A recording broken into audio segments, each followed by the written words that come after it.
ভারতের সবথেকে বেশি বক্সার তৈরি হয় হরিয়ানাতে। এজন্য হরিয়ানার শক্তিপুরের বক্সিং কোচ রবীন্দ্র সিংয়ের স্বপ্ন ছিল তার দুই ছেলের কেউ অলিম্পিকে গিয়ে গোল্ড মেডেল আনবে। কিন্তু ছেলেদের দিয়ে স্বপ্ন পূরণ করতে না পেরে সে নিহাল নামে এক স্টুডেন্টকে নিজের মতো করে ট্রেন করে। তবে অলিম্পিকের ফাইনাল সিলেকশনের ঠিক আগ মুহূর্তেই নিহাল এবং রবীন্দ্রর মেয়ে গুড়িয়ার খুন হয়। এরপরই বোনের খুনিকে খুঁজতে রবীন্দ্রর দুই ছেলে যখন তদন্ত শুরু করে, সামনে আসতে থাকে একের পর এক রহস্য। কিন্তু শেষে এমন কিছু সামনে আসে যেটা কোনো মানুষের দ্বারা করা সম্ভব নয়। কি হয়েছিল গুড়িয়ার সাথে? কেন নিহাল আর গুড়িয়াকে খুন হতে হলো? কে বা কারা এই খুনটি করল? গুড়িয়ার দুই ভাই এখন কিভাবে সমাধান করবে? এই সকল প্রশ্নের উত্তর জানতে ভিডিও শেষ মুহূর্ত পর্যন্ত দেখতে হবে। Hello friends, this is Plabon and welcome to Plabon world. বলছি সদ্য মুক্তি পাওয়া ক্রাইম সাসপেন্স আর murder mystery thriller web series গ্লোরির কথা। সিরিজটার মোট ডিউরেশন 7 ঘন্টা। এজন্য আমি মূল পয়েন্টগুলোকে ফোকাস করেছি। তো আর কথা না পারিয়ে সোজা গল্পে চলে যাই। গল্পের শুরুটা হয় হরিয়ানার শক্তিপুরে। যেমনটা আমি প্রথমে বলেছি, বক্সিং কোচ রবীন্দ্র সিং তার দুই ছেলেকে দিয়ে অলিম্পিকে স্বপ্ন পূরণ করতে চেয়েছিল, কিন্তু না পেরে নিহাল নামে এক স্টুডেন্টকে নিজের মতো করে ট্রেন করেছে। সে এখন হরিয়ানার স্টেট চ্যাম্পিয়ন, মানে অলিম্পিক সিলেকশন এক কথায় বলতে গেলে তার জন্য ফর্মালিটি মাত্র।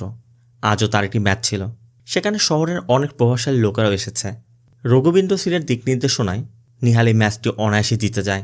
আর ম্যাচ শেষ করে ওই রাতেই সে ফুটবল স্টেডিয়ামে গিয়ে রঘুবীরের মেয়ে গুড়িয়ার সাথে দেখা করে। মূলত নিহাল আর গুড়িয়া একে অন্যকে ভালোবাসে। গুড়িয়া এখন প্রেগনেন্ট, তাই নিহাল তার অলিম্পিকের স্বপ্ন ফেলে গুড়িয়াকে নিয়ে পালিয়ে যাওয়ার সিদ্ধান্ত নিয়েছে। তবে যাওয়ার আগেই হঠাৎ মাস্ক পরা 4 জন লোক এসে তাদেরকে ঘিরে ফেলে। নিহাল অবশ্য তাদের সাথে ফাইট করার চেষ্টা করছিল। এর মধ্যে একজন গুড়িয়াকে টেনে হিঁচড়ে দূরে নিয়ে যায়। গুড়িয়া তখন নিজেকে বাঁচাতে ওই লোকের চোখে একটি পেন্সিল ঢুকিয়ে দেয়। আর এরপরই লোকটা রাগ করে গুড়িয়ার মাথায় আঘাত করতে করতে গুড়িয়াকে অজ্ঞান করে ফেলে।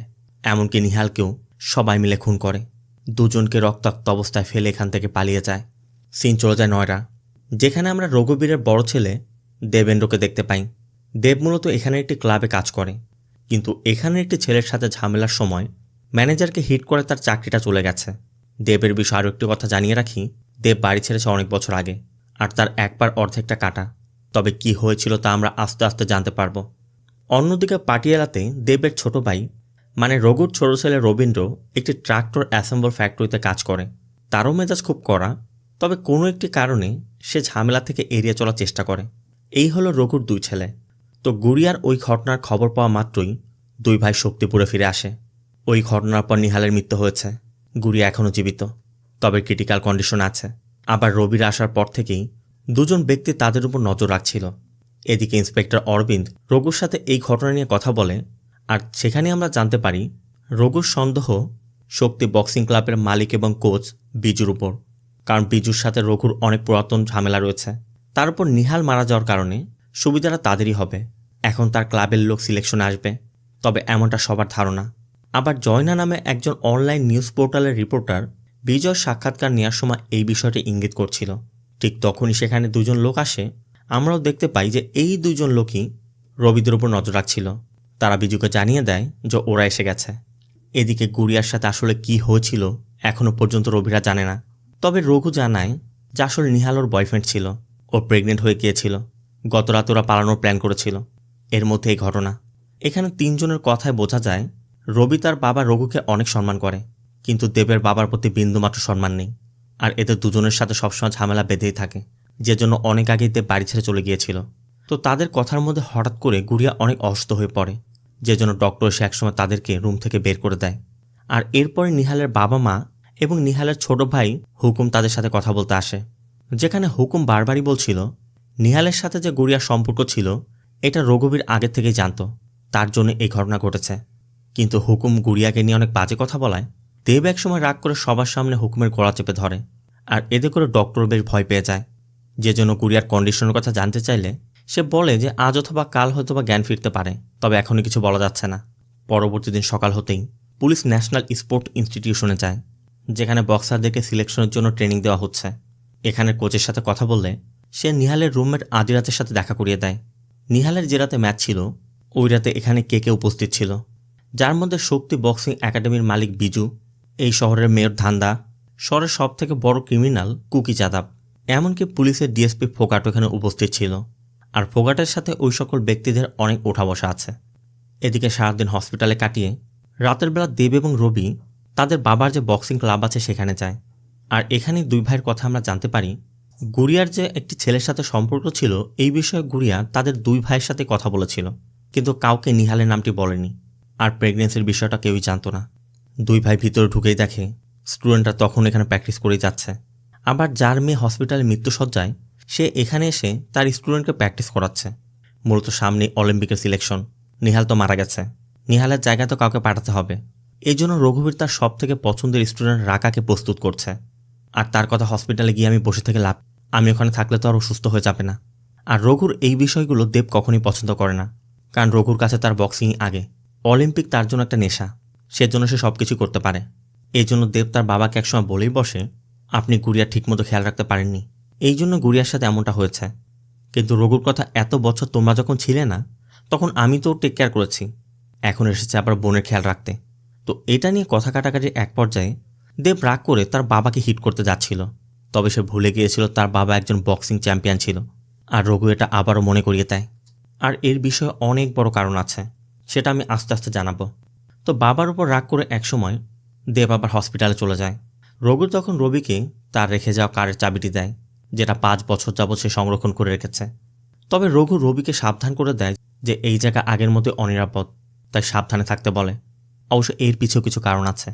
আর পরবর্তী দিন সকালেই রবির অরবিন্দের সাথে দেখা হয়, যেখানে আমরা জানতে পারি রবি আর অরবিন্দ ছোটবেলার বন্ধু। তবে আজ থেকে 5 বছর আগে বিজুদের সাথে কোনো একটি ঝামেলাকে কেন্দ্র করে রবি এই শহর ছেড়ে চলে গিয়েছিল। এই জন্য অরবিন্দ আবারও রবিকে ওদের থেকে দূরে থাকার নির্দেশনা দেয়। এরপর দুই ভাই গুড়িয়ার সাথে দেখা করতে গেলে গুড়িয়ার জ্ঞান ফিরে আসে। গুড়িয়া বারবার নিহালের কথা জানতে চাইছিল, এমনকি নিজের পেটের সন্তানের কথাও জানতে চায়। দেব তখন সত্য লুকায় যে নিহাল ভালো আছে আর তোর পেটের বাচ্চাও ঠিক আছে, তুই আপাতত চিন্তা করিস না, আমরা তো এসে গেছি, সব ঠিক হয়ে যাবে। তবে হামলার বিষয়ে জানতে চাইলে গুড়িয়া বলে আমি ওদের চেহারা দেখতে পাইনি, কারণ ওরা অদ্ভুত রকম মাস্ক পরা ছিল। মাস্কটি দেখতে কেমন ছিল গুড়িয়া সেটাও মনে করতে পারছে না। তবে গুড়িয়া দেবদের বলে আমি ওদের মধ্যে একজনের চোখে পেন্সিল ঢুকিয়ে দিয়েছি। বলতে বলতে গুড়িয়া আরও বেশি অসুস্থ হয়ে যাচ্ছিল, যে জন্য ডক্টর একসময় ওদেরকে বের হয়ে যেতে বলে। গুড়িয়া তখন দেবকে বলে যে ভাই আমার চকলেট খেতে ইচ্ছা করছে। দেবও ভালো করেই জানে গুড়িয়া কোন চকলেট খেতে পছন্দ করে, তাই দুই ভাই চকলেট আনতে বের হয়ে যায়। আর হসপিটালের গেটে যেতে জয়নার সাথে দেখা হয়। জয়না বারবার এই ঘটনার কথা জানতে চাচ্ছিল, যে এটা কারা করতে পারে বা আপনাদের সন্দেহ কার উপর কোনো ঝামেলা আছে কিনা। দেব তখন বিষয়টা অ্যাভয়েড করার চেষ্টা করে, যে জন্য জয়না রবিকে তার কার্ড দিয়ে দেয় যে কখনো প্রয়োজন পড়লে তার সাথে যেন কন্ট্যাক্ট করে। তো এরপর দুই ভাই চকলেট কিনা বাদ দিয়ে আগে ওই ঘটনাস্থলে যায়, মানে ফুটবল স্টেডিয়ামে যেখানে হামলাটা হয়েছিল। কারণ দেব ভালো করেই জানে যে এখানের পুলিশ এটা সলভ করতে পারবে না, কিন্তু তারাও সেখানে খুঁজে কিছুই পাচ্ছিল না। কিন্তু যখন তারা চলে যাবে তখনই ছোট একটি বাচ্চার মুখে একটি মাস্ক দেখে তারা সন্দেহ করে, কারণ গুড়িয়াতে এই মাস্কের কথাই বলেছিল। ছেলেটির কাছে এটাও জানা যায় সেই মাস্কটি এক বৃদ্ধ মহিলার কাছে পেয়েছে, মানে যারাই হামলা করেছিল তাদের মধ্যে হয়তো বা কেউ ফেলে গিয়েছিল। এই জন্য দেবরা ওই মাস্কটি কালেক্ট করে নিয়ে যায়। আর এখান থেকে ফেরার সময় তারা যখনই চকলেট কিনতে চায় তখনই বিজুর ছেলে দামান তার লোকজন নিয়ে ওদের উপর হামলা করে। মূলত দামানের উদ্দেশ্য ছিল রবির উপর হামলা করা, রবিকে মারা। আর এই ঝামেলা এড়াতেই রবি মূলত নিজেকে লুকিয়ে রাখার চেষ্টা করছিল। দেব তাদেরকে থামানোর চেষ্টা করে, কিন্তু একসময় না থামায় দেবের সাথে তাদের হাতাহাতি শুরু হয়। আবার দামানের লোকজনও একের পর এসে যাচ্ছে। শেষ পর্যন্ত তারা রবিকেও গাড়ি থেকে বের করে নিয়ে আসে। দেব যতই রবিকে বলুক না কেন, রবি কোনোভাবেই কারোর ওপর হাত তুলতে চাচ্ছিল না। এর পিছের মূল কারণ হচ্ছে আজ থেকে 5 বছর আগে বিজুর বড় ছেলের সাথে রবির একটি ম্যাচ ছিল। আর ওই ম্যাচে অ্যাক্সিডেন্টালি রবির হাতে বিজুর বড় ছেলের মৃত্যু হয়। এই ঘটনাকে কেন্দ্র করেই মূলত ঝামেলা, যে জন্য রবি ফাইটিং পুরোপুরি ছেড়ে দিয়েছিল। কিন্তু আজ তার বোনের কথা মনে করে রবি আবার ফাইট শুরু করে। দামান একসময় না পেরে গান বের করে, আর ঠিক তখনই রঘুবীর এসে বাধা দেয়। অবশ্য খবর পেয়ে বিজুও চলে এসেছে। আর এখানেই বিজু রঘুবীরদের জানায় যে তোমরা এখানে ঝামেলা করছো, ওদিকে হসপিটালের খবর শুনেছ। সাথে সাথে তারা হসপিটালে ছুটে যায় এবং গিয়ে দেখে গুড্ডি মারা গেছে। আর এই মৃত্যুটা এমনিতে হয়নি, মূলত এখানে গুড্ডির খুন হয়েছে। গুড্ডির বুকের মধ্যে একটি সিজার দিয়ে আঘাত করা হয়েছিল। এরপর আমাদের ওই রাতের একটা ঘটনা দেখানো হয়। মূলত ওই রাতে নিহাল আর গুড়িয়ার পর হামলা করে ফেরার পথে গুড়িয়া যার চোখের মধ্যে পেন্সিল ঢুকিয়ে দিয়েছিল তার নাম ছিল সানি। সানির অবস্থা একদমই খারাপ হয়ে যাচ্ছিল। এই জন্য সানির যে 2 সহযোগী ছিল তারা একসময় তাকে ফেলে চলে যায়। তারা ভয় পাচ্ছিল নয়তো তারা ধরা পড়বে, যে জন্য সানি একাই তার কার ড্রাইভ করে যাচ্ছিল। অন্যদিকে কুকি যাদবকে দেখা যায় তার আড্ডাতে দুজন ব্যক্তিকে মারার একটা প্ল্যান করছে। কুকি যাদব কাউকে খুন করতে বা কাউকে শাস্তি দিতে একটি সিস্টেম ব্যবহার করে। সে ভিকটিমদের গায়ে বোমা সেট করে রাখে আর নিজে টর্চ করে। যদি টর্চে সে জিতে তাহলে ওদের খুন করবে, আর যদি ওরা জেতে তাহলে ছেড়ে দিবে। তবে টর্চে ওরা হেরে যাওয়ায় ওদের দুজনকে উড়িয়ে দেওয়া হয়। ঠিক তখনই সানির গাড়ি এসে হিট করে। আর এখানে আমরা জানতে পারি সানি আসলে কুকি যাদবের বোনের ছেলে। সিন চলে যায় শ্মশান ঘাটে। গুড়িয়ার সৎকার করা হয়েছে।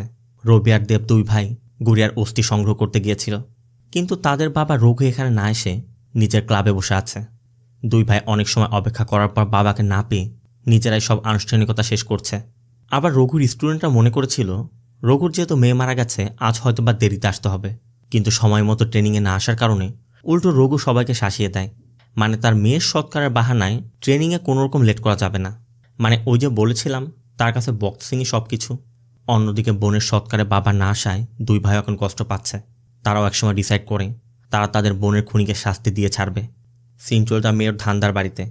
ডিএসপি ফোগাট ধান্দার সাথে দেখা করতে এসেছে। এখানে আমরা ধান্দার একটি সার দেখতে পাই, যেটা মূলত একটু উন্নত মানের সার। ভালোবেসে নাম দিয়েছে সুলতান। এই সারটা তার কাছে অনেক কিছু, কারণ বিভিন্ন জায়গা থেকে মানুষ গাভী নিয়ে প্রজননের জন্য এই সুলতানের কাছে আসে, আর এই সুলতানের মাধ্যমে সে লক্ষ লক্ষ টাকা ইনকাম করে। স্বাভাবিকভাবে যার থেকে টাকা আসে তার কদরটা একটু বেশি থাকবে। এই জন্য অন্য সবার থেকে এই সারের প্রতি তার ভালোবাসাটা বেশি, গুরুত্বও বেশি। ধান্দা মূলত এই কেসটা বন্ধ করার জন্যই ফোগাটকে এখানে ডেকেছে। সে ফোগাটকে বলে দেয় যে কোনো মূল্যে কেসটি বন্ধ করে দিতে। যদিও মিডিয়ার প্রেশার আছে, আবার অরবিন্দ একজন সৎ ব্যক্তি, তারপরও ফোগাট যেহেতু তাদেরই লোক, তাদের কথা তার মানতে হবে। আবার এটা তারাও জেনে গেছে যে নিহাল আর গুড়িয়ার মধ্যে অবৈধ সম্পর্ক ছিল।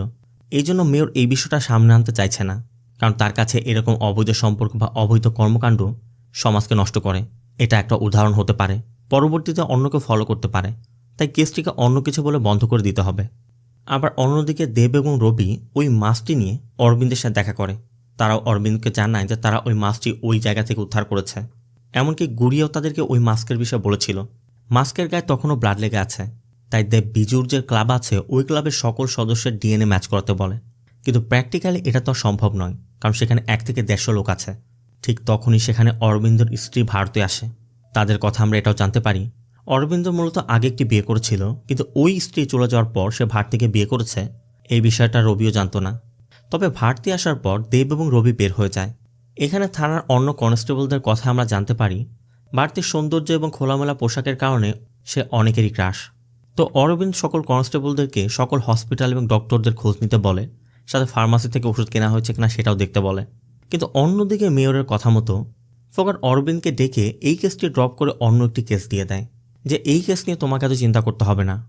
এমনকি এরপরই ফোগাট একটি প্রেস ব্রিফিং করে, যেখানে তারা জানায় এটা আসলে একটি চুরির মামলা। ছিনতাইকারীরা ওদের থেকে টাকা ছিনতাই করতে গিয়ে ওদের সাথে হাতাহাতি হয়েছিল, যে জন্য তারা একসময় ধরা পড়া ভয়ে খুন করেছে। পুলিশ ধারণা করছে ওরা এতক্ষণে শহর থেকে পালিয়েও গেছে। কিন্তু দেবরা তো ভালো করেই জানে এটা চুরির কেস নয়, এখানে হয়তোবা অন্য কোনো ঘটনা আছে। পুলিশ ধামাচাপা দেওয়ার চেষ্টা করছে। তাই তারা থানার বাইরে অরবিন্দের সাথে দেখা করে। অরবিন্দ তার বিষয়টা বোঝানোর চেষ্টা করে যে আমি এখন চাইলেও কিছু করতে পারবো না, কারণ আমাকে কেস থেকে সরিয়ে দেওয়া হয়েছে। বাকি যা করার তোমাদেরকে করতে হবে। সাথে মেয়রের কথাও বলে যে মেয়রের হয়তোবা এর সাথে কোনো লিঙ্ক থাকতে পারে, কারণ তার কথাতেই ফোগাট এই কাজটি করেছে। তবে ঠিক তখনই একজন কনস্টেবল কল করে জানায় একটি ফার্মাসি থেকে খবর নিয়ে এসে জানতে পেরেছে খুনের রাত 3টার সময় এই ফার্মাসি থেকে লোকাল অ্যানেস্থেসিয়া নেওয়া হয়েছিল, তাও একজন ভেটের প্রেসক্রিপশন দিয়ে। তার মানে হয়তোবা ওই ভেটকে দিয়েই ট্রিটমেন্ট নিতে পারে। তাই শোনা মাত্রই দেবরা সে ভেটের সাথে দেখা করতে যায়। প্রথম অবশ্য সে বলছিল সে তো একজন ভেট, সে তো পশুর চিকিৎসা করে, মানুষের চিকিৎসা তো করে না। কিন্তু পরবর্তীতে সে বলতে বাধ্য হয় যে ওই রাতে 4 জন ব্যক্তি সানি নামে একজন আহত ব্যক্তিকে নিয়ে এসেছিল। এর আগেও তারা অনেক ঘটনার জন্য তার কাছে এসেছে। আর ডক্টরের থেকে আরও জানা যায় আজ রাতে কোথাও বক্সিং টুর্নামেন্ট আছে, মানে ওই বক্সিং টুর্নামেন্টে গেলে হয়তো বা সানিকে পাওয়া যাবে। তবে এটা কোনো সাধারণ বক্সিং টুর্নামেন্ট নয়, কুকি যাদব আলাদাভাবে অ্যারেঞ্জ করে, খুবই গোপনীয়ভাবে। অন্যদিকে আমরা জয়নাকে দেখতে পাই নিহাল আর গুড়িয়ার কেসের সম্পর্কে জানতে থানায় গিয়ে অরবিন্দের সাথে কথা বলছে। কিন্তু অরবিন্দ তাকে স্পষ্ট করে বলে দেয় আমি এই সম্পর্কে তথ্য দিতে পারছি না। ঠিক তখনই দেবরা কল করে অরবিন্দকে সানির কথা বলায় পাশে থেকে জয়না সানির নামটি শুনে ফেলে। সেই স্পষ্টই বোঝা যায় সানির সাথে এই খুনের লিঙ্ক আছে। আবার কুকি যাদব কোথায় যে বক্সিং টুর্নামেন্ট অ্যারেঞ্জ করে এই বিষয়ে জানতে দেবরা তাদের বাবা রঘুর সাথে দেখা করে, কারণ রঘুর তো জানার কথা। রঘু তখন সকালবেলা গুড়িয়ার যে সৎকার সেখানে না যাওয়ার বিষয় বলে যে আসলে সারা জীবন সে গুড়িয়াকে চোখের সামনে হাসতে খেলতে দেখেছে, গুড়িয়ার মৃতদেহটা সে সহ্য করতে পারত না, এজন্যই তার সাহস হয়নি। কিন্তু দেবের কথা আমি সব জানি, এগুলো সব আপনার নাটক।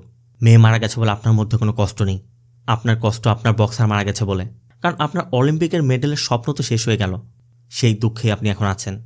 এরপরই রঘুর 2 ছেলেকে প্রস্তাব দেয়, চলো আমরা 3 জন মিলে গুড়িয়ার খুনিকে খুঁজে বের করে শাস্তি দিই, মানে বদলা 3 জন মিলে নিবে। সাথে বক্সিংয়ের কথাও বলে যে এটা কুকি যাদব স্পেশালি অ্যারেঞ্জ করে, আর ওই বক্সিংয়ে কোনো নিয়ম নীতি নেই, সেখানে সাধারণ মানুষের প্রবেশও নিষেধ, শুধুমাত্র সিলেক্টেড কিছু লোকজন যেতে পারে।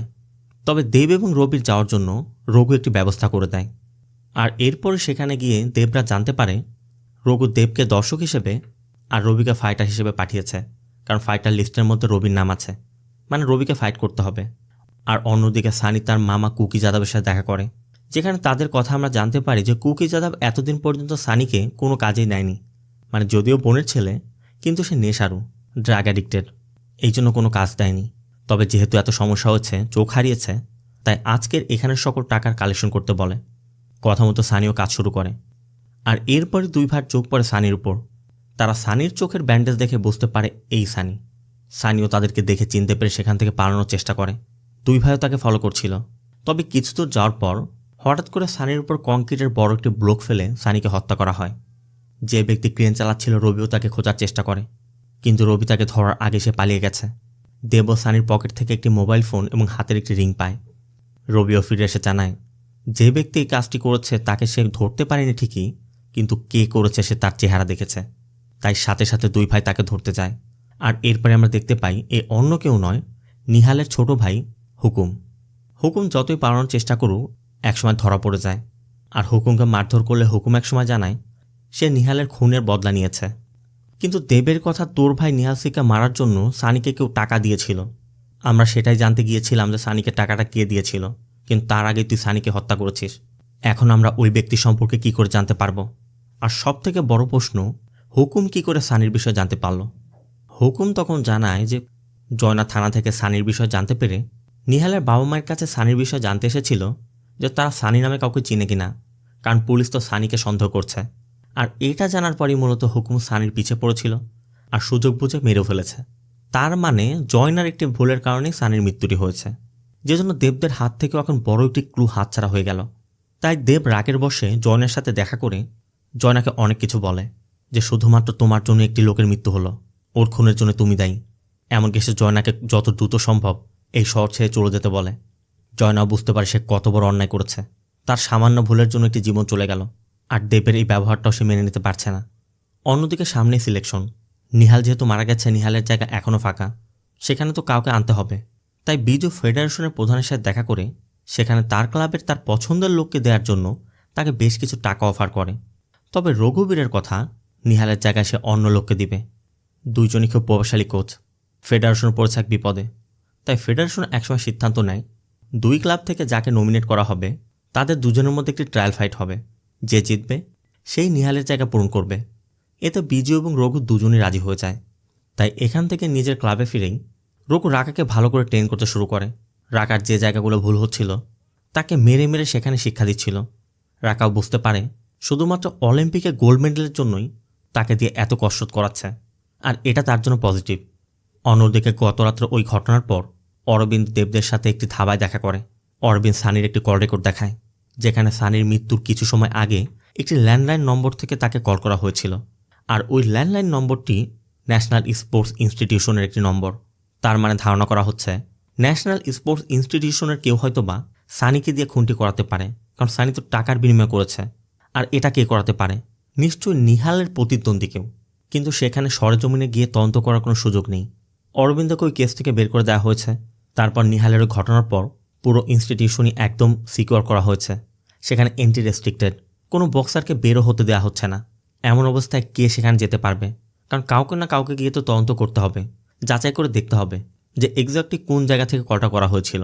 রবির তখন জয়নার কথা মনে পড়ে যে জয়না তো একজন জার্নালিস্ট, সে ইচ্ছা করলে সেখানে ঢুকতে পারবে।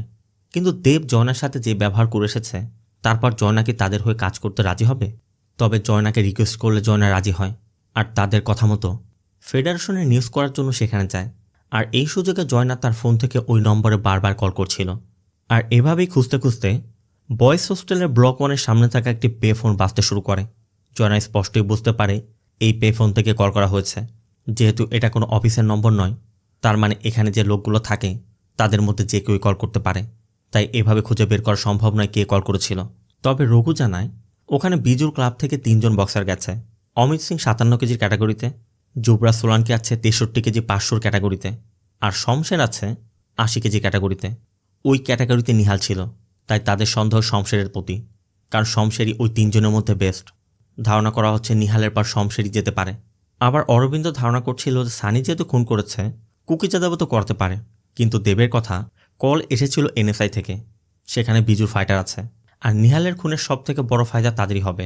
এই জন্য দেবের ধারণা কাজটি হয়তোবা বিজুর পক্ষের কেউ করেছে, আর ওরাই হয়তোবা সানিকে কন্ট্যাক্ট দিয়ে খুনটি করিয়েছে, যাতে ধরা পড়লে পুরো দোষটা কুকি যাদবের উপর যায়। এদিকে বড় সমস্যা হচ্ছে ক্যাম্প চলাকালীন অবস্থায় কোনো বক্সারই সেখান থেকে বের হতে পারবে না। তাহলে জিজ্ঞাসাবাদ করবে কিভাবে? রঘুর কথা বের হতে না পারুক, ঢুকতে তো পারবে, কারণ নিহালের জায়গা এখনও খালি। একজন ব্যক্তিকে সেখানে পাঠাতে পারবে, কিন্তু সেটাও টেস্ট ট্রায়ালের মাধ্যমে। মানে বিজুর ফাইটারের সাথে ফাইট করে জিতে তারপর যেতে হবে। আর এর জন্য রঘু প্ল্যান করছে রবির নাম দিবে। কিন্তু এখানেও সমস্যা হচ্ছে নিহাল ছিল 80 কেজি ক্যাটাগরির, আর রবির ওয়েট হচ্ছে 65। সময় আছে মাত্র 2 সপ্তাহ। এই 2 সপ্তাহের মধ্যে তাকে ওই ক্যাটাগরিতে ফাইট করতে হলে 7 কেজি ওয়েট গেইন করতে হবে, মানে 72 কেজি করতে হবে। এটা কিভাবে সম্ভব? আবার সে ফাইট ছেড়েছে প্রায় 5 বছরের উপরে। নতুন করে ট্রেন করা, ওয়েট গেইন করা, জিতে তারপর সেখানে যাওয়া, এটা একরকম অসম্ভবই। রঘুর এই প্রস্তাব শুনে দেব রবিকে সাইডে নিয়ে বলে, তোর কি মনে হয় সে মেয়ের খুনে বদলা নিতে এসব করছে? আমি তার চালাকি অনেক ভালো করেই জানি। তোকে দিয়ে এখন ফাইটিং করানোর প্ল্যান করছে। মানে রঘুর ফাইটার তো মারা গেছে, এখন রবিকে সেখানে ফাইট করে অলিম্পিকে পাঠানোর একটা প্ল্যান আর কি। কিন্তু রবির কথা আমি তোমাকে কথা দিচ্ছি, আমি সেখানে শুধুমাত্র গুড়িয়ার খুনিকে খুঁজতে যাব। কিন্তু সমস্যা হচ্ছে এখন ট্রেনকে করাবে। দেব যেহেতু রঘুকে বিশ্বাস করতে পারছে না, এই জন্য দেব নিজেই রবিকে ট্রেন করাতে শুরু করে। কিন্তু যতভাবে চেষ্টা করুক না কেন, কোনোভাবে তার ওয়েট গেইন হচ্ছে না বা ট্রেনিংয়ে খুব একটা উন্নতি হচ্ছে না। রাকার সাথে কোনোভাবে সে পেরে উঠতে পারছিল না, যে জন্য রবির এক সময় মনে হচ্ছিল সে হয়তোবা পারবে না। তখনই আমরা অরবিন্দের স্ত্রী ভারতীকে দেখতে পাই যে অরবিন্দে যে আগের দিন খাবার নিয়ে এসেছিল সে টিফিন ক্যারিয়ার নিতে এসেছে। আর এখানে রবির কন্ডিশন জানতে পেরে ভারতী রবির সাথে কথা বলে। এখানে আরও একটি বিষয় বলে রাখি, রবিকে ওই দিন দেখার পর থেকেই ভারতীর রবির প্রতি একটা অন্যরকম দুর্বলতা কাজ করছে। আর এর পিছনেও বেশ কিছু কারণ আছে।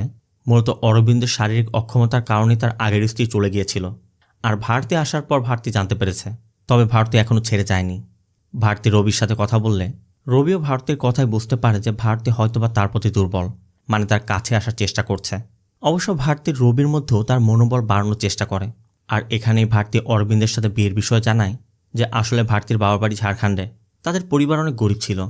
ওই সময় তাদের গ্রামে বিভিন্ন এজেন্টরা গিয়ে মেয়েদেরকে বিয়ের কথা বলে নিয়ে আসতো, টাকার বিনিময়ে তাদেরকে অন্য লোকের কাছে বিয়ে দিয়ে দিত। ভারতীর সাথেও তেমনটাই হয়েছিল। তার বাবা মা 20,000 টাকার বিনিময়ে অরবিন্দের সাথে বিয়ে করিয়েছিল। আর অরবিন্দের ঝাড়খণ্ডের বিয়ে করার পিছনে একটি কারণ ছিল, কারণ অরবিন্দের স্ত্রী শুধুমাত্র তার যৌন অক্ষমতার কারণে চলে গিয়েছিল। অরবিন্দ ভালো করে জানতো যে পুরো শহর এই বিষয়টা জানে, এই শহরে সে মেয়ে খুঁজে পাবে না। এই জন্যই সে অন্য শহর থেকে টাকার বিনিময়ে বউ কিনে এনেছিল। ভারতী তারই শিকার। ভারতীর যথাসম্ভব রবিকে ইন্সপায়ার করার চেষ্টা করে। আর ভারতীর কথা ইন্সপায়ার হই রবি একসময় ডিসাইড করে যে দেবের থেকে ট্রেনিং নিয়ে সে আসলে কিছু করতে পারবে না, তাকে তার পুরাতন কোচের কাছে ফিরে যেতে হবে। এজন্য সে রঘুকে হেল্প করতে বলে। দেবও বুঝতে পারছে রবি তার উপর আস্থা করতে পারছে না, আর রঘুর কাছে গেলে রঘু যে তার ব্রেন ওয়াশ করবে না তার কোনো গ্যারান্টি নেই। কারণ দেব ভালো করে জানে রঘু বক্সিংয়ের জন্য, মানে জেতার জন্য সব কিছু করতে পারে। আর তার কাছে থাকলে একসময় রবিও শুধু বক্সিং নিয়ে চিন্তা করবে, বোনের খুনের বদলা নেওয়ার কথা ভুলেই যাবে। কিন্তু রবি দেবকে কথা দেয় যে আমাকে ওখানে পৌঁছাতে হলে ওনার হেল্প নিতে হবে। আমি আমার বোনের খুনের বদলা নিতে সেখানে যাচ্ছি। আর পরবর্তী দিন থেকেই রবির প্রপার ট্রেনিং শুরু হয়। প্রতিদিনই রবির ইমপ্রুভমেন্ট হচ্ছে, আস্তে আস্তে ওয়েটও গেইন হচ্ছে। আর এভাবে একসময় রবি প্রস্তুত হয়ে যায়। রবিকে যেদিন থেকে ট্রেন করানো শুরু হয়েছে ওই দিনের পর থেকে রঘু রাকাকে খুব একটা গুরুত্ব দিচ্ছিল না, যে জন্য রাকা একসময় স্পষ্ট বুঝতেই পারছে রঘু হয়তো বা তাকে নয় রবিকে সেখানে পাঠানোর জন্য প্ল্যান করছে। রঘু তখন রাকাকে স্পষ্ট বলেই দেয় যে এটা শুধুমাত্র জেতার জন্য নয়, এটা বদলা নেওয়ার জন্য, আর তার হাতে কোনো অপশনও নেই। এই জন্য রাকা অভিমান করে ক্লাব ছেড়ে চলে যায়। অন্যদিকে ওই রাতে সানির খুনটি কে করেছে সেটা জানার জন্য কুকি দাদা খুব ব্যাকুল হয়েছিল। তার লোকজন টুর্নামেন্ট থেকে তথ্য নিয়ে জানতে পেরেছে ওই রাতে দেব সানিকে খুঁজছিল, তার মানে সানি হয়তোবা খুন করতে পারে। আবার রাকা ওই ক্লাব থেকে এসে বিজুকে পুরো বিষয়টি জানিয়ে দেয় যে রবিকে সে প্রস্তুত করেছে, আপনাকে এখন সেভাবে প্রস্তুত নিতে হবে। তবে বিজু রাকাকে তার ক্লাবে নিয়ে নেয়, কারণ রাকা ধারণা করছিল বিজু হয়তোবা তার ক্লাব থেকে রাকাকে সিলেক্ট করবে। কিন্তু ট্রায়ালের দিন বিজু তার ছোট ছেলে ধরমের নাম দেয়। এটা শুনে রবিও বেশ চিন্তায় পড়ে যায়, কারণ তারা তো এতদিন অন্য ফাইটারের সব কিছু পর্যবেক্ষণ করেছে, সেভাবে প্রস্তুতি নিয়েছে। ধরমের কোনো মুভমেন্ট সম্পর্কে তারা জানে না। আর ধরম হচ্ছে অর্জুনের ছোট ভাই, যেই অর্জুন রবির হাতে মারা গিয়েছিল। তার মানে ধরমের মধ্যে রবির প্রতি অন্যরকম একটা ক্ষিপ্রতা কাজ করবে। কিন্তু রঘু তাকে যথেষ্ট বোঝানোর চেষ্টা করে যে তাতে কোনো কিছু আসবে যাবে না, তোমাকে তোমার লক্ষ্যে ঠিক থাকতে হবে, নিজের প্রতি কনফিডেন্স রাখতে হবে, নিজের বোনের কথা ভাবতে হবে। তাই বোনের খুনের বদলার কথা চিন্তা করেই রবি ফাইট করতে নামে। কিন্তু তার চোখের সামনে বারবার অর্জুনের চেহারা ভেসে উঠছে, আর এর জন্য সে দুর্বল হয়ে যাচ্ছিল। মূলত আজ থেকে 5 বছর আগে রবি আর অর্জুনের যে ফাইট হচ্ছিল, ওই সময় বিজু এখানের কোচ এবং জাজদেরকে কিনে নিয়েছিল। মানে রবি পয়েন্ট পেলেও তারা রবিকে দিচ্ছিল না, উল্টো অর্জুনকে দিচ্ছিল। এতে করে একসময় রবি আর রঘু বুঝতে পারছিল যে তাদেরকে হারানোর একটা পরিকল্পনা করা হয়েছে, আর এখান থেকে জেতার একটাই উপায়, সেটা হলো অর্জুনকে নক আউট করা। তাই রঘুর নির্দেশেই রবি অর্জুনকে নক আউট করতে যখনই তার নেকে হিট করে, অর্জুনের মৃত্যু হয়। মূলত এটাই ছিল 5 বছর আগের কাহিনী, যেটা আজ পর্যন্ত রবিকে তাড়া করে বেড়াচ্ছে। এই জন্য ওই বিষয়গুলো বারবার মাথায় আসায় রবি ধর্মের হাতে মার খাচ্ছিল। রঘু রবির বিষয়টা বুঝতে পেরে রঘুকে বোঝায় যে ওই সময় যেটা হচ্ছিল সেখানে রবির কোনো ভুল ছিল না, পুরো দোষটা ছিল রঘুর। তাই এখন নিজের উপর দোষ না দিয়ে নিজের উপর কনফিডেন্স বাড়িয়ে বোনের কথা চিন্তা করে সে যেন ফাইট করে। এরপরই মূলত রবি ধর্মের সাথে ফাইট করে জিতে যায়। তার মানে নিহালের জায়গায় সে সিলেক্ট হলো। আর এই ইন্সপাইরেশনটা পেয়েছিল সে ভারতীর সাথে কথা বলে। তাই জেতার পরে ভারতীর সাথে দেখা করতে যায়। অরবিন্দ তখন বাড়িতে নেই। অরবিন্দর ঘরে তার বৃদ্ধ মা আছে, তবে কানে কম শোনে। রবি যখন ভারতীকে তার ফাইটের কথা জানায় যে সে জিতেছে, কালে এনএসআইতে যোগদান করবে, ভারতী তখন রবিকে বলে সেও ঝাড়খণ্ডে যাবে, তাই এর মধ্যে তাদের আর দেখা হবে না। আর আজ যেহেতু অরবিন্দ বাড়িতে নেই, রবি যদি চায় এই সুযোগটা ব্যবহার করতে পারে, তাই রবিও সুযোগটা কাজে লাগিয়ে দেয়। তো সিন চলটা পরদিন সকালে। আজ সকালে রবির এনএসআইতে যেতে হবে, তবে সকালবেলা ঘুম থেকে উঠেই দেখে দেবের পায়ে ইনফেকশন হয়েছে। তাই রবি দেবকে বারবার হসপিটাল যেতে বলছিল, কিন্তু দেব আগে রবিকে নিয়ে এনএসআইতে যায়। আবার জয়না যখন রাস্তা দিয়ে যাচ্ছিল, তখন স্থানীয় কিছু গুন্ডা জয়নার উপর আক্রমণ করলে জয়না বেশ আহত হয়। ভারতীয় তখন এদিক দিয়ে যাচ্ছিল। জয়নাকে এমন অবস্থায় দেখে ভারতী তাকে লিফট দিয়ে হসপিটালে নিয়ে যায়, সাথে এটাও জানায় সে ইন্সপেক্টর অরবিন্দের স্ত্রী, এবং ড্রপ করে তাকে আবারও বুঝিয়ে দেয় তাকে এখানে কি করতে হবে। সাথে ছোট ছোট দুটো শিশিও দিয়ে দেয়, তবে এখানে কে আছে সেটা আমরা একটু পর জানতে পারবো। দেব তখনও বারবার রবিকে বোঝানোর চেষ্টা করছে তোর ফোকাস অলিম্পিক নয়, তোর ফোকাস হচ্ছে গুড়িয়ার খুনিকে খুঁজে বের করা। কিন্তু দেবের এইসব কথাবার্তা রবির একদমই পছন্দ হচ্ছিল না। তাই একসময় ঝাড়ি মেরে বলেই বসে, আমার কি করতে হবে আমি ভালো করে জানি, তুই গিয়ে ডক্টর দেখা। রবি ভিতরে গেলে রবিকে নিহালের রুমটি দেয়া হয়। আর এখানে নিহালের যে আগের রুমমেট ছিল, সে রুমমেটের সাথে কথা হয়। সে নিহাল এবং এখানের সম্পর্কে সব তথ্যগুলো জানায়। আর এরপর প্র্যাকটিস সেশনে গেলে সেখানে বিজুর ক্লাবের শমশের এবং আর দুজন ব্যক্তিকে দেখতে পায়। একজন অ্যাসিস্ট্যান্ট কোচ রবিকেও বুঝিয়ে দেয় যে ওদের সাথে কোনো ঝামেলায় জড়ানো যাবে না। রবিরও আজ যেহেতু প্রথম, তাই সবার সাথে প্র্যাকটিস সেশন করানো হয়। আর সেখানেই রবি প্রমাণ করে দেয় সে সবার থেকে বেস্ট, যেটা থেকে শমশেরও বেশ চিন্তিত। আবার অন্যদিকে ভারতী জয়নাকে যে হসপিটালে এনেছে, দেবও সেই হসপিটালে ডক্টরের কাছে ট্রিটমেন্ট নিতে গিয়েছিল। জয়না দূর থেকে দেবকে দেখতে পায়। তবে এর মধ্যেই সেখানে কুকি যাদবের লোকজন এসে, কারণ কুকি যাদবের ধারণা সানিকে হয়তোবা দেবী খুন করেছে, এই জন্য তারা দেবকে একইভাবে মারার প্ল্যান করছিল। কিন্তু দেব বারবারই বলছিল আমি ওকে খুন করিনি, তবে ওই রাতে আমি ওকে খুন করতে এসেছিলাম, যদি আমি ওকে পেতাম অবশ্যই খুন করতাম, কিন্তু অন্য একজন করে ফেলেছে। কুকি যখন জানতে চায় কে করেছে, দেব তখন হুকুমের নামটি গোপন রাখে, কারণ হুকুমকে আগে তারা অন্য স্বরে পাঠিয়ে দিয়েছে যাতে যাদবের হাতে না পড়ে, নামটিও সে গোপন করে যায়। তবে দেব বারবার জানতে চাইছে সানিকে খুনের কোনটা কে দিয়েছিল, তুমি অর্ডার করেছিলে না অন্য কেউ। তো কুকির নিয়ম মতো কুকি একটি টস করে, আর ওই টসে দেব জিতে যাওয়ায় কুকি দেবের প্রশ্নের জবাবে বলে ওই মেয়ে বা ছেলের সাথে আমার কোনো ঝামেলাই ছিল না, আমি কেন খুন করতে বলবো। তার মানে কুকি যাদবের সাথে ওদের খুনের কোনো সম্পর্কই নেই, অন্য কেউ সানির কাছে খুনের কন্ট্যাক্ট দিয়েছিল। এর মধ্যে পুলিশ আসায় কুকি যাদব এবং তার লোকজন সেখান থেকে পালিয়ে যায়। আমরাও দেখতে পাই হসপিটালে জয়না দেবকে তুলে আনতে দেখেই পুলিশকে খবর দিয়েছিল। অন্যদিকে এনএসআইতে রবির সোনিকা নামে একজন ফিমেল বক্সারের সাথে পরিচয় হয়, যে ফিমেলদের মধ্যে বেস্ট। আর দেবকে বাঁচানোর পর জয়নাকে নিয়ে দেব ওই ধাবাতে খেতে গিয়েছে, যেখানে জয়না দেবের পায়ের বিষয়ে জানতে চাইলে দেব জানায় যে ছোটবেলা থেকেই তার বাবার স্বপ্ন ছিল তাদের দুজনকেই অলিম্পিক পর্যন্ত নিয়ে যাওয়া, যে জন্য ছোট থেকে তাদেরকে ওইভাবে প্রেশার দিচ্ছিল।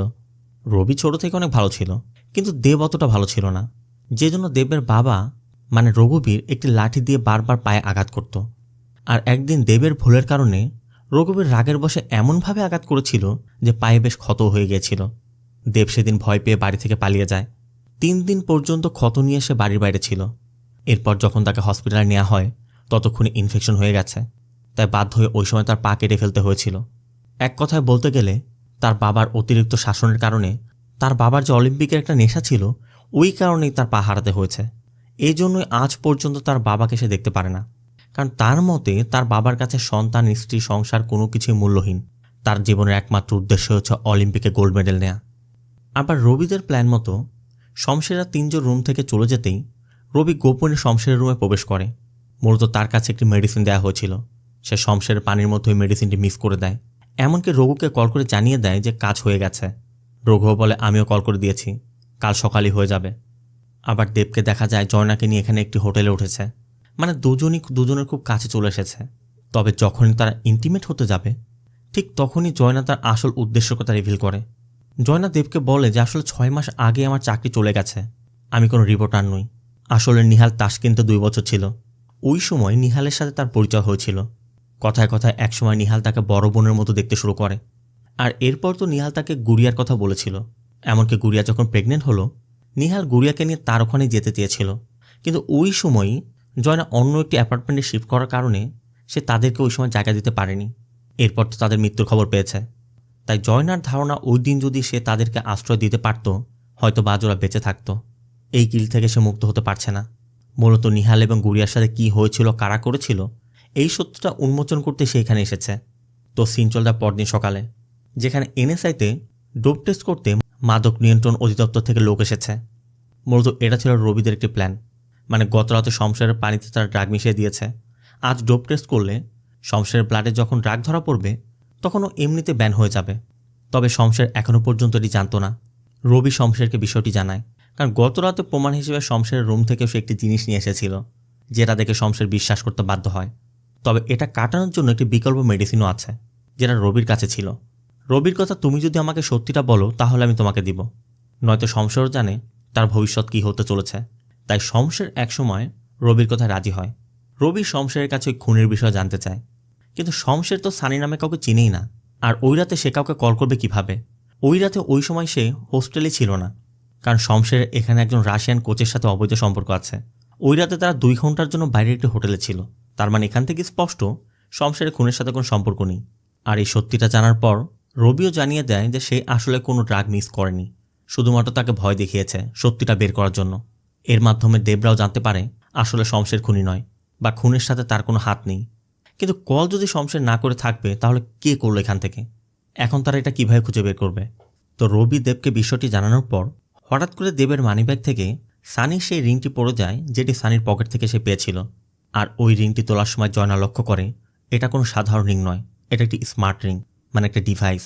এমনকি ওই ডিভাইসটি অ্যাপের সাথে কানেক্ট করে দেখা যায় এটি সানির নামে রেজিস্টার করা ছিল না, এটি এনএসআর ওই ফিমেল বক্সার সানিকার নামে রেজিস্টার করা। তার মানে ওই রাতে সানিকাই হয়তো সানিকে কল করেছিল।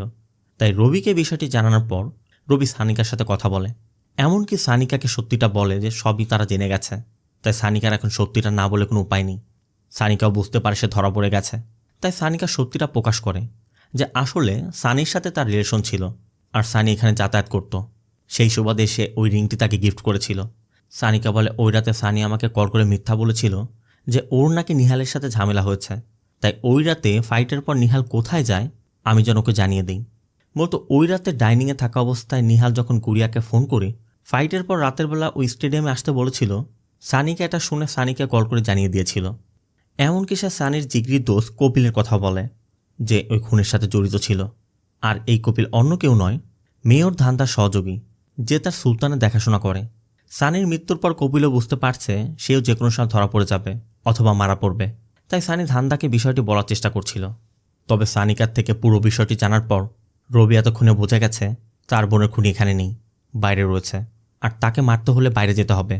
এর জন্য রবি এখান থেকে চলে যাওয়ার সিদ্ধান্ত নেয়, কারণ তার উদ্দেশ্য তো অলিম্পিক নয়, বোনের খুনিকে খুঁজে বের করে শাস্তি দেয়া। সে ভালো করে জানে যে এখান থেকে একবার বের হয়ে গেলে সে কখনোই আর টিমে ঢুকতে পারবে না। তারপর সে দেবের সাথে চলে যায়। আবার অন্যদিকে সানি ধান্দাকে পুরো বিষয়টি জানিয়ে দেয় যে ওরা আমাকে মারতে আসবে, ধান্দার কথা তুই আমার কাজ করিস, এখন থেকে আমার বাড়িতে থাকবি, আমি তোর প্রোটেকশন দিব। যে জন্য ধান্দা তার বাড়ির প্রোটেকশন বাড়িয়ে দেয়। তারপর দেব আর রবি দেয়াল টপকে বাড়ির মধ্যে প্রবেশ করে। এমনকি খুঁজতে খুঁজতে একসময় কপিল পর্যন্ত পৌঁছেও যায়। কিন্তু যখন তারা কপিলকে নিয়ে বের হতে যাবে তখনই ধান্দার লোকজন দেখে ফেলে তাদের উপর আক্রমণ করে।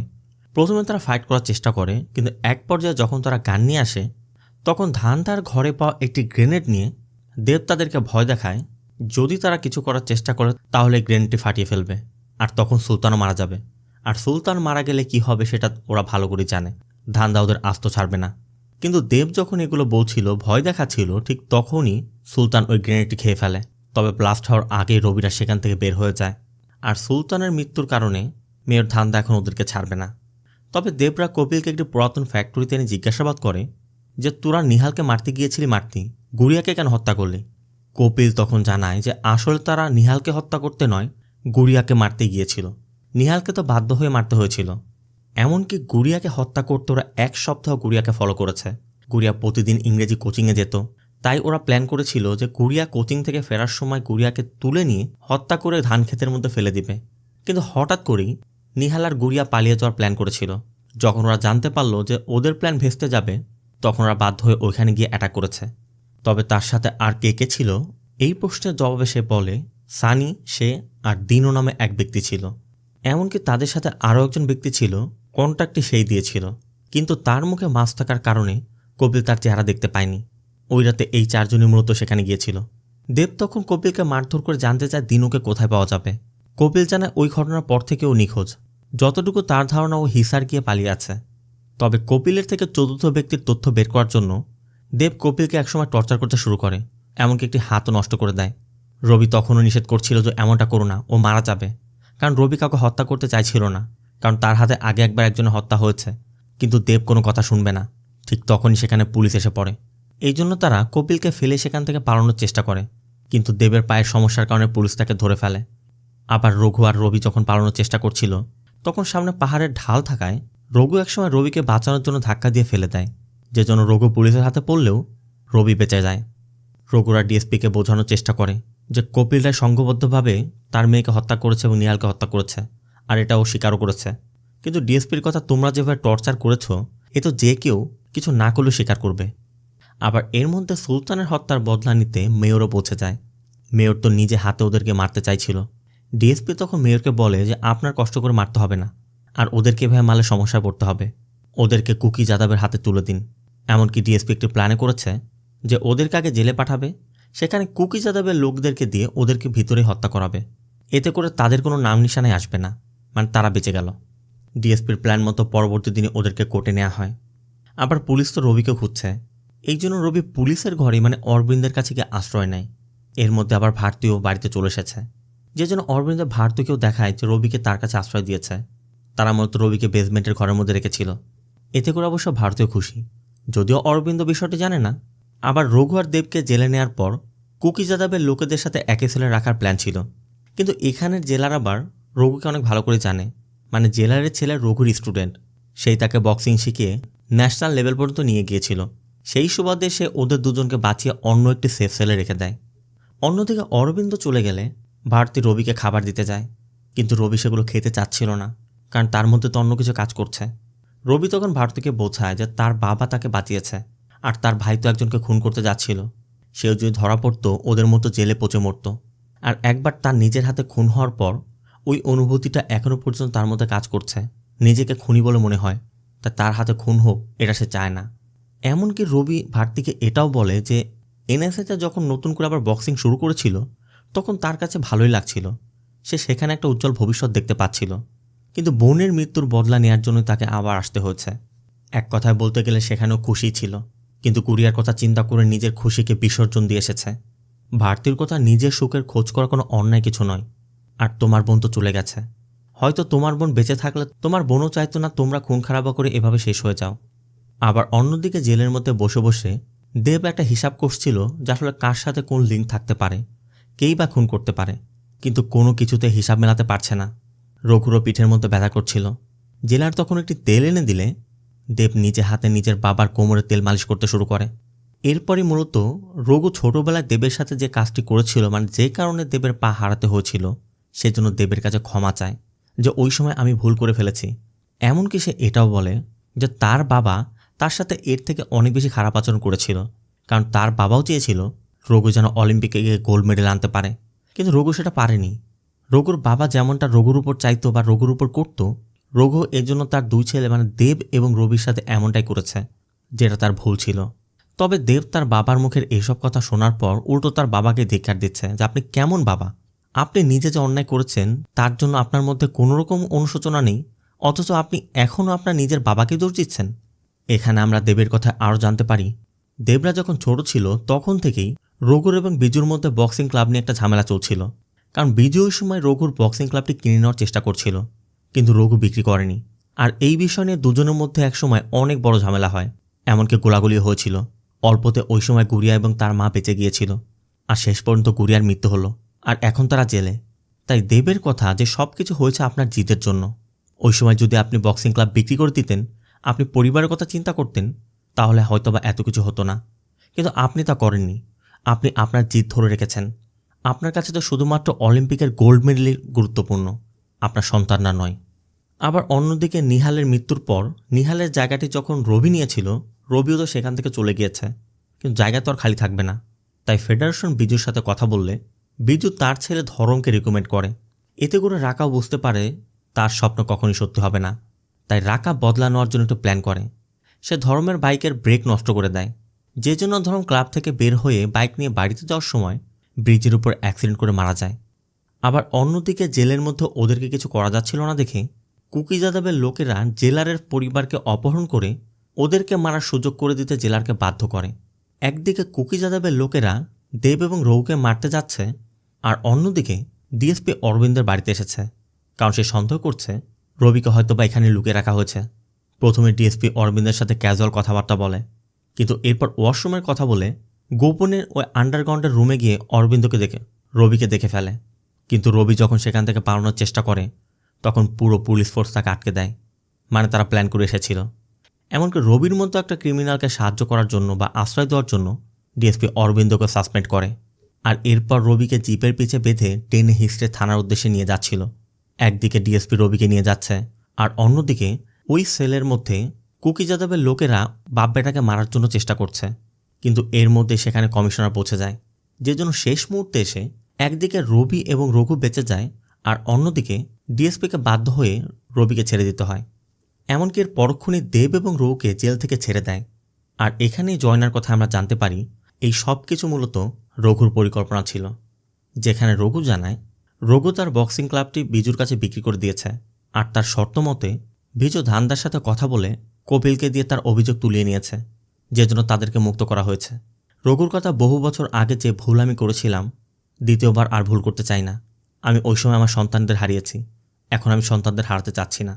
কিন্তু বাবার মুখে এসব শুনে রবি উল্টো বলে বসে, আমি আপনাকে কথা দিচ্ছি সারা জীবন আপনি আমার কোচ হয়ে থাকবেন, আর আমি আপনাকে অলিম্পিকের গোল্ড মেডেল এনে দিবই। এটা শুনে দেব উত্তেজিত হয়ে যায়। দেবের কথা উনি তো এটাই চাইছিলেন, উনি এই সব কিছু করেছে তোর ব্রেন ওয়াশ করার জন্য, তোকে দিয়ে আবার বক্সিং করানোর জন্য। কারণ রবি এখন নিজের বোনের মৃত্যুর প্রতিশোধ নেওয়ার প্রতি কোনো গুরুত্বই নেই। সে তো উল্টো বলছে যে আমরা যদি এখন ওদের মতো করে ওদেরকে মারতে যাই, তাহলে তো আমরাও ওদের মতো হয়ে গেলাম। আমাদের বোন বেঁচে থাকলে সেও হয়তো বা চাইতো না আমরা এভাবে শেষ হয়ে যাই। দেবী স্পষ্টই বুঝতে পারছে রবি শুধুমাত্র বক্সিং নিয়ে ভাবছে, তাই নিজেই গুড়িয়ার খুনিদেরকে খুঁজে বের করে তাদেরকে শাস্তি দেওয়ার জন্য জয়নাকে নিয়ে সেখান থেকে চলে যায়। এরপর মূলত আমাদের একটি নৃশংস ঘটনা দেখানো হয়, যেখানে রঘুকে দেখা যায় ধারালো একটি অস্ত্র দিয়ে কাউকে কুপিয়ে কুপিয়ে কাটছে।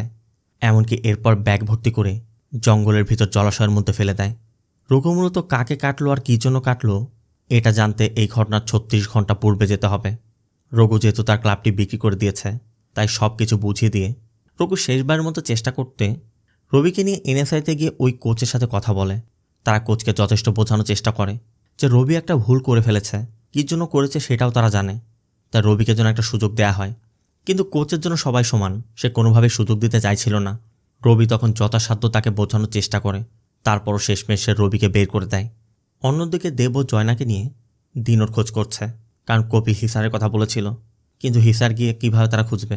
এমনকি সোশ্যাল মিডিয়াতেও তেমন কোনো তথ্য পাওয়া যাচ্ছে না। একরকম একটা ডেড এন্ড, কারণ যাকে তারা সন্দেহ করে ধরতে যাচ্ছে তারই মৃত্যু হচ্ছে।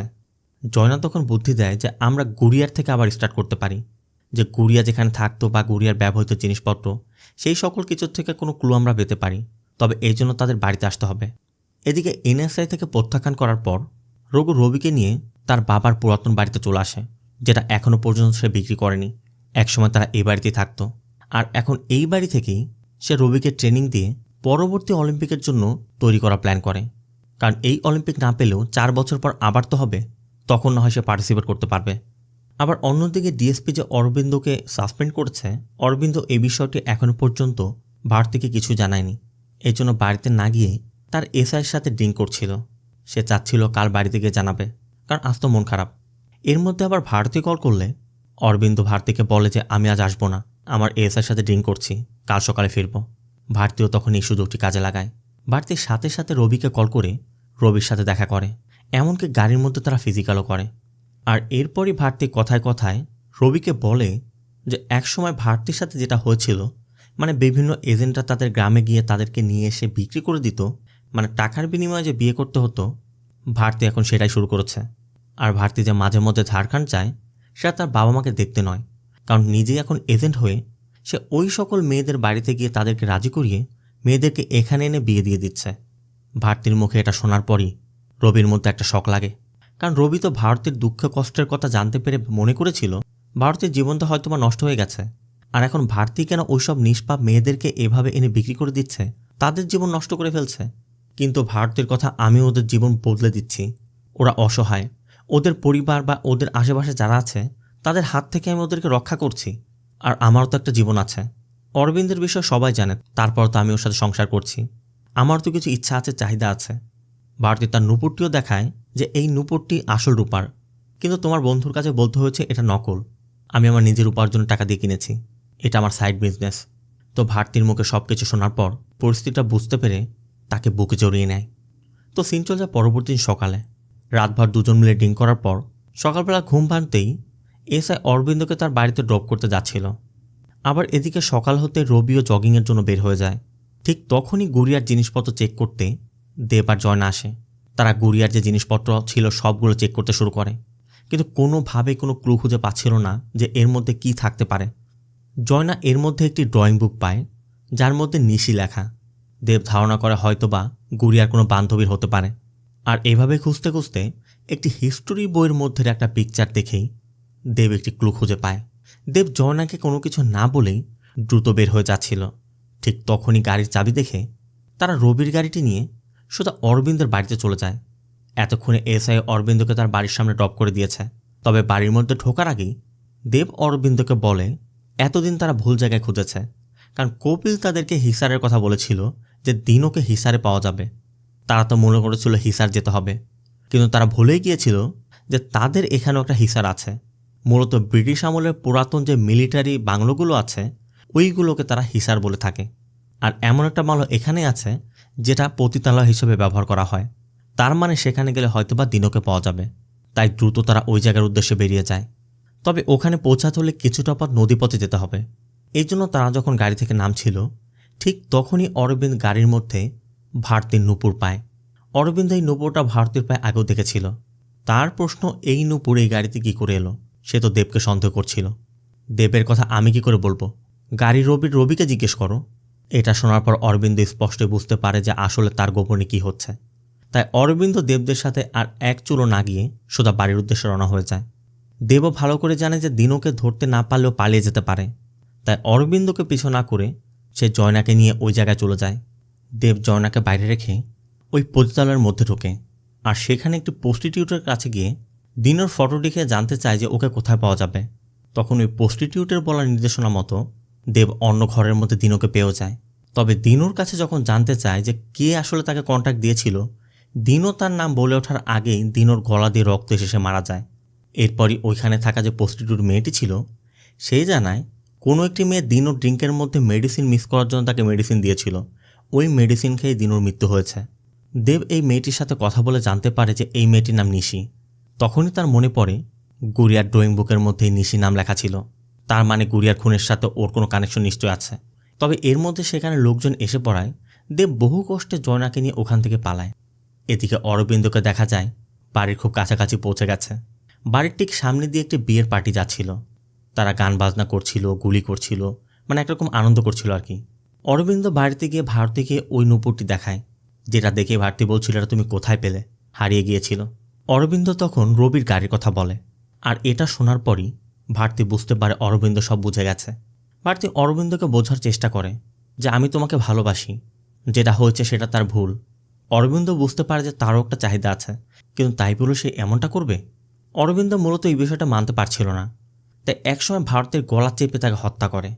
আর এরপরে রবিকে খুন করতে রবিকে কল করে ভারতের কিছু একটা হয়েছে বলে দ্রুত এখানে আসতে বলে।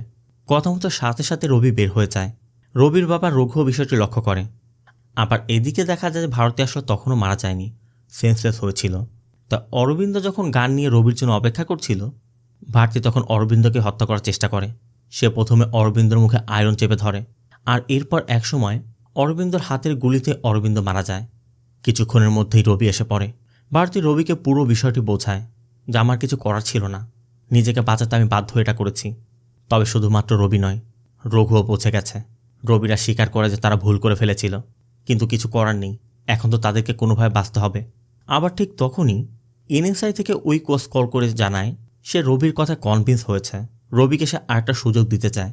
তাই কাল সকাল 6টার মধ্যে যেন সে এনএসআইতে উপস্থিত হয়। এই জন্য রবিকে দ্রুত এখন যেতে হবে। তাই রঘু রবিকে বলে তুই তো স্বপ্ন পূরণ করতে চা, এখানে সব কিছু আমি দেখব। এরপরে মূলত রঘু নিজে হাতে ওই বডিটি কেটে জঙ্গলের জলাশয়ে ফেলে এসেছিল, যেন অরবিন্দর বিষয়টি কেউ জানতে না পারে। পরবর্তী দিন সকাল হতে রবি সেখানে পৌঁছে দেখে এখন তার মূল প্রতিদ্বন্দ্বী এখানে রাখা। আবার গত রাতের ঘটনার পর সকাল হতেই বাড়তি ডিএসপির সাথে দেখা করে অরবিন্দর মিসিং কমপ্লেন করে। সাথে এটাও বলে যে গত রাতে এসআইয়ের সাথে ড্রিঙ্ক করছিল, এরপর ফেরেনি। এসআইও জানায় যে তাকে আমি বাড়ির সামনে ড্রপ করেছিলাম ঠিকই, কিন্তু বাড়িতে ঢোকার আগেই হঠাৎ করে দেব এসে কারে করে নিয়ে গিয়েছিল। তাই তারা ধারণা করছে দেবী হয়তো বা খুন করতে পারে বা কিছু করতে পারে। আবার অন্যদিকে দেবকে দেখা যায় অরবিন্দর বাড়িতে এসেছে। সে অরবিন্দর বাড়িতে থাকা বিভিন্ন ফাইলপত্র খুঁজে খুঁজে দেখছিল। অরবিন্দর মা তখন দেবকে দেখে মনে করে দেব হয়তো চুরি করতে এসেছে। তাই ঘরের মধ্যে গোপন একটি জায়গা ছিল যেখানে ভারতী তার জিনিসপত্র রেখে দেয়। সে আবার ভারতীকে পছন্দ করতো না, এই জন্য দেবকে বলে দেয় যে এখানে ওই ডাইনির জিনিসপত্র আছে, যা চুরি করে নিয়ে চলে যাও। আর ওই ড্রয়ারটি খুলেই দেব সেখানে একই রকম একটি মাছ দেখতে পায়, যেই মাছটি তারা ওই জায়গায় পেয়েছিল। আবার নিশিও দেবকে বলেছিল যে তাকে মেডিসিন দিয়েছে সে দেখতে অনেক সুন্দর, এমনকি তার বুকের ডান পাশে একটি ময়ূরের ট্যাটু করা আছে। তো মাছটি পাওয়ার পর দেব কিছু বোঝা ওঠার আগেই পিছে থেকে ভারতী দেবকে গান পয়েন্ট করে। আর এরপরই দেখা যায় ভারতীর বুকের ডান পাশে ওই ট্যাটুটি করা রয়েছে। তার মানে নিশি অন্য কেউ নয়, ভারতীর কথা বলেছে। এরপরে সামনে আসে মূলত গুড়িয়ার মৃত্যুর মূল রহস্য, যেখানে আমাদের দেখানো হয় গুড়িয়া যখন জানতে পেরেছিল সে প্রেগনেন্ট, সে সাথে সাথে নিহালের সাথে দেখা করে বিষয়টি জানিয়েছিল। আর ওই রাতেই তারা প্ল্যান করেছিল তারা এখান থেকে পালাবে, তবে সকল প্রস্তুতি নিয়ে। আর নিহালের সাথে দেখা করে ফেরার সময় গুড়িয়া নিশির সাথে দেখা হয়েছিল। মূলত নিশিকে তখন কিছু লোক পিছু করছিল। গুড়িয়া তখন নিশিকে ওই লোকেদের হাত থেকে বাঁচাতে লুকিয়ে রাখে এবং তাদেরকে ভিন্ন ডিরেকশনে পাঠিয়ে দেয়। আর এরপর নিশিকে সে তার দাদার ওই পুরাতন বাড়িতে নিয়ে গিয়েছিল। তখনই নিশির কাছে গুড়িয়া জানতে পারে যে নিশির বাবা মাকে টাকার লোভ দেখিয়ে তাকে বিয়ের কথা বলে নিয়ে এসেছে ঠিকই, কিন্তু সেখানে না দিয়ে উল্টো তাকে এখন পতিতালয়ে বিক্রি করার চেষ্টা করছে। এই জন্য সে সেখান থেকে পালিয়েছে। তবে সব কিছু শোনার পর গুড়িয়া নিশিকে বলে যে আমার ভাই এবং বাবাকে এখানে সবাই ভয় পায়, কাল আমি 7 জনই আসবো, ততক্ষণ পর্যন্ত তুমি এখানে সেফ থাকবে। নিশি তখন গুড়িয়ার কাছে থাকা ওই ড্রয়িং বুক দেখে গুড়িয়ার কাছে ড্রয়িং বুকটি চায়, যাতে এই সময়টা সে এখানে বসে ড্রয়িং করতে পারে। তবে যাওয়ার সময় গুড়িয়া নিশির কাছে জানতে চায় তুমি যে দিদির কথা বললে, ওই দিদির সম্পর্কে আমাকে একটু বলো তো। মূলত গুড়িয়া যে দিদির কথা বলেছিল সেই দিদি অন্য কেউ নয়, ভারতী। কারণ আমরা আগেও শুনেছি ভারতী নিজেও বলেছিল রবিকে সে ঝাড়খণ্ড থেকে মেয়েদেরকে নিয়ে এসে এখানে বিক্রি করছে। তো সিন চলে যায় এনএসআইতে, যেখানে রবির অলিম্পিক সিলেকশনের ম্যাচ। সকাল সকাল রঘুও পৌঁছে গেছে। আর গতকালের ঘটনার জন্য রঘুও তাকে বলে দেয় আমি যেন আর কখনোই ওই মেয়েকে তোমার আশেপাশে না দেখি। এদিকে ভারতী দেবকে ওই আন্ডারগ্রাউন্ডে নিয়ে বেঁধে রেখেছে। ভারতী দেবকে অরবিন্দের কথা বলে যে গত রাতে অরবিন্দকে সে খুন করেছে। তবে দেবের শুধু একটি প্রশ্ন, গুড়িয়াকে তুমি কেন মেরেছ? ভারতীর কথা, ও আমার ব্যবসা নষ্ট করে ফেলছিল, ও অনেক বেশি কিছু জেনে গিয়েছিল, এই জন্যই মারতে বাধ্য হয়েছি। এরপর ভারতী দেবকে জয়নার একটি ফটো দেখায়, যেখানে ভারতী জয়নাকে অন্য জায়গায় আটকে রেখেছে। সাথে দেবকে সে কিছু ইনস্ট্রাকশন দেয় যে সে যেভাবে যা বলবে সেটাই করতে হবে। এই জন্য ভারতীর ইনস্ট্রাকশন মতো দেব থানায় গিয়ে আত্মসমর্পণ করে। এমনকি ডিএসপিকে বলে অরবিন্দকে সেই খুন করে বডি কেটে টুকরো টুকরো করে জলাশয়ের পানিতে ফেলে দিয়েছে। আর এটা এজন্যই করেছে যে গুড়িয়ার কেসটা সলভ করতে পারছিল না, উল্টো গুড়িয়াকে নিয়ে বিভিন্ন বাজে মন্তব্য করছিল। প্ল্যান মতো কিছুক্ষণের মধ্যে ভারতীয় এসে ডিএসপির সাথে দেখা করে। সে ডিএসপির সামনে এমন একটা কান্নার অভিনয় করছিল যে স্বামী মারা যাওয়ার কারণে সে কতটাই দুঃখে আছে। ডিএসপিও তখন ভারতীর কাছ থেকে সুযোগ নেওয়ার জন্য তার হাত ধরে তাকে সান্ত্বনা দিচ্ছিল। ভারতী স্পষ্ট বুঝতে পারছে ডিএসপির ইন্টেনশন কি, তাই এই সুযোগটা সে কাজে লাগায়। সে দেবের সাথে একটু গোপনে কথা বলতে চায়, ডিএসপিও সেই ব্যবস্থা করে দেয়। আর এরপরই ভারতী দেবকে এমন একটা তথ্য দেয় যেটা সব কিছু বদলে দেয়। ভারতী বলে, এই ব্যবসা আমি একা নই, আর এই কাজটা আমি একা করিনি, আমার একটা পার্টনারও আছে। ভারতী দেবের কানে কানে তার নামটাও বলে দেয়, যেটা শোনার পর দেব তো একদম বিশ্বাসই করতে পারছে না। এরপর ডিএসপি পরিকল্পনা মতো দেবকে কুকি যাদবের কাছে হ্যান্ডওভার করে, যাতে কুকি যাদব তাকে হত্যা করতে পারে। কিন্তু এখানেও কুকি যাদব যখন দেবকে মারতে যাবে, দেব চতুরতার সাথে কুকি যাদবের গান নিয়ে সেখান থেকে দ্রুত পালিয়ে যায়। একদিকে দেব তার নিজেকে বাঁচাতে স্ট্রাগল করছে, আর অন্যদিকে এনএসআইতে রবির ম্যাচ চলছিল। তবে ম্যাচের ব্রেকে রবি যখনই শাওয়ার নিতে যায়, ঠিক তখনই পিছন থেকে কেউ একজন ছুরি দিয়ে আঘাত করে। দেবকেও দেখা যায় কুকি যাদবের সেখান থেকে বেঁচে সেই পতিতালয় থেকে জয়নাকে উদ্ধার করে। আবার ছেলেকে ছুরিকাঘাত করা হয়েছে শুনতে পেয়ে রঘু দ্রুত সেখানে পৌঁছে যায়। এই ঘটনায় রঘু ধারণা করছিল বিজুর লোকেরা করতে পারে। অবশ্য বিজু তার আগে দেখা করে বিষয়টি ক্লিয়ার করে যে এই ঘটনার সাথে আমি জড়িত নেই, বা আমার কোনো ছেলে এটা করেনি। আবার দেবও যখন সব কিছু জানতে পেরেছে যে ওই সময় গুড়িয়া নিশিকে বাঁচানোর চেষ্টা করছিল, এই জন্য দেব সেখান থেকে আসার সময় নিশিকেও তার সাথে নিয়ে আসে। এমনকি ওদেরকে পথের মধ্যে নামিয়ে দিয়ে দেব সোজা এনএসআইতে চলে আসে, যেখানে ম্যাচ চলছিল। আর ফাইনাল রাউন্ডে রবিকে এখন রাকার সাথে ফাইট করতে হবে। এর মধ্যে দেব সেখানে পৌঁছে যায়। আবার রবিকে যেহেতু আঘাত করা হয়েছে, তার রক্তপাত হয়েছে, তাই তার ইনজুরির কথা মাথায় রেখে কর্তৃপক্ষ ম্যাচটি ক্যান্সেল করার প্ল্যান করছিল। দেবও রবিকে সত্যিটা বলতে এসেছে, তবে রবি তার ইনজুরি নিয়ে ফাইট করতে চায়। তার কথা, অলিম্পিকের স্বপ্ন তার পূরণ করতেই হবে, সে যে কোনো কিছুর মূল্যে অলিম্পিকে যাবেই। তাই রবির কনফিডেন্স দেখে দেব রবির থেকে সব কিছু গোপন রাখে। আর এরপর যখন ফাইট শুরু হয়, দেব গ্যালারিতে গিয়ে তার বাবা রঘুকে গান পয়েন্ট করে এবং তার কানে কানে বলে, এই সব কিছুর জন্য যে তুমি দায়ী আমি সবই জেনে গেছি। আর এখানেই আমরা জানতে পারি ভারতী দেবের কানে কানে তার বাবার নামটাই বলেছিল, যে জন্য দেব রঘুকে ভিতরে নিয়ে যায় এবং বলে যে সব কিছু আমি জেনে গেছি, এখন তুমি আমাকে বলো কেন তুমি গুড়িয়াকে হত্যা করেছ। রঘু তখন বলে, 8 বছর কঠোর সাধনা করে, কঠোর পরিশ্রম করে সে নিহালের মতো একজন ফাইটারকে তৈরি করেছিল, যে কিনা অলিম্পিকে যেতে যাচ্ছিল। কিন্তু ওই মুহূর্তে হঠাৎ করে গুড়িয়ার যে প্রেগনেন্সি কিট সেটা তার হাতে পড়ে যায়। সে তখন গুড়িয়ার নিহালের বিষয়টা স্পষ্ট বুঝতে পারছিল। তার এতদিনের কষ্ট, এতদিনের সাধনা সব কিছু গুড়িয়ার জন্য নষ্ট হয়ে যাচ্ছিল। এটা কোনোভাবেই সে মেনে নিতে পারছিল না। ঠিক ওই সময়ই গুড়িয়া নিশির বিষয়টি তাকে জানিয়েছিল। গুড়িয়ার মাধ্যমেই সে ভারতীর বিষয় জানতে পেরেছিল। এটাই ছিল তার মোক্ষম সুযোগ। ওই সময় মূলত রঘু নিজে হাতে কিছু করতে পারছিল না, তাই রঘু ওই সময় ভারতীর সাথে একটি চুক্তি করে। সে নিশিকে তার কাছে হ্যান্ডওভার করে এবং তার বিনিময়ে গুড়িয়াকে মারতে বলে। মূলত রঘু ভালো করেই জানতো ভারতী কী করতে পারবে, আর এই শহরের যারা অপকর্ম করে বেড়ায় তাদের সাথে ভারতীর একটা লিঙ্ক আছে। তাই ভারতী ওই সকল লোকেদেরকে দিয়ে কাজটি করিয়ে দিয়েছিল যাতে তারা ধরা না পড়ে। রঘু কাজটি এজন্যই করিয়েছিল যেন গুড়িয়া নিহালের জীবন থেকে সরে গেলে সে নিহালকে ব্যবহার করে তার স্বপ্ন পূরণ করতে পারে। কিন্তু হিতে বিপরীত হয়ে যায়। ওই রাতে গুড়িয়া ঠিকই বেঁচে যায়, নিহালের খুন হয়। এটা শোনার পরে দেব বলছিল, তোমার তো পোড়া কপাল, যে জন্য তোমার পরিকল্পনা ব্যর্থ হয়েছে। কিন্তু রঘু জানায় তার পোড়া কপাল নয়, তার জন্য তো ভালোই হয়েছে। কারণ নিহাল যদি না মারা যেত, নিহালের জায়গায় রবি আসতো না। নিহাল তো ছিল অন্যের ছেলে, তার স্টুডেন্ট।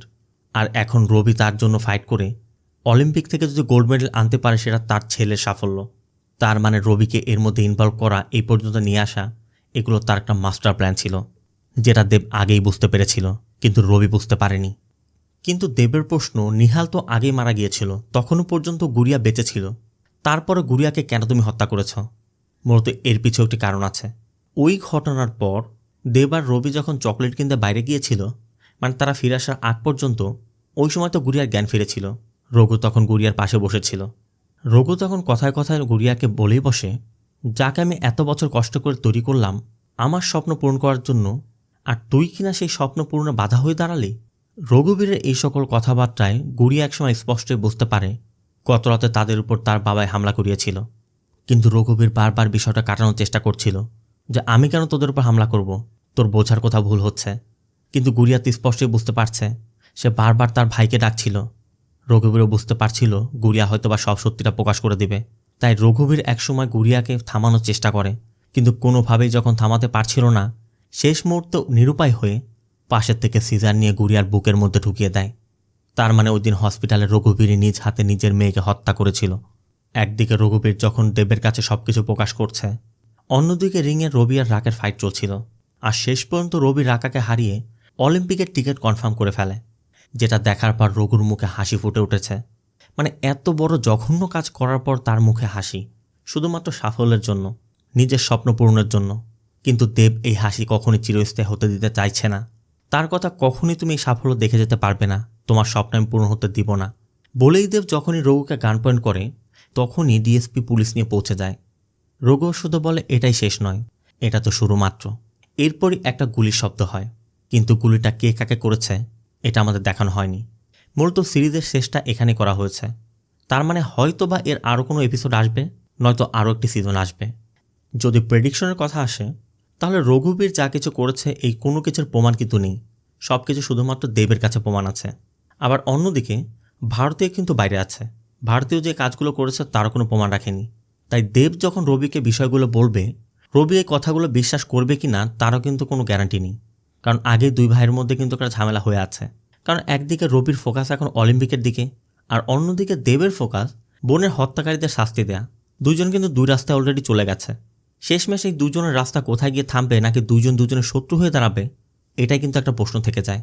তো সেটা জানার জন্য, বোঝার জন্য আমাদের পরবর্তী সিজন বা পরবর্তী এপিসোডে অপেক্ষা করতে হবে। তো সব মিলিয়ে সিরিজটা আপনার কেমন লেগেছে অবশ্যই কমেন্টে জানাবেন। আর ভিডিওটি ভালো লাগলে ভিডিওতে লাইক দিয়ে চ্যানেলটিকে সাবস্ক্রাইব করতে একদম ভুল করবেন না। দেখা হবে অন্য কোনো মুভি বা সিরিজের এক্সপ্লেনেশন ভিডিওতে। ততক্ষণ সব ভালো থাকবেন, সুস্থ থাকবেন। আল্লাহ হাফেজ।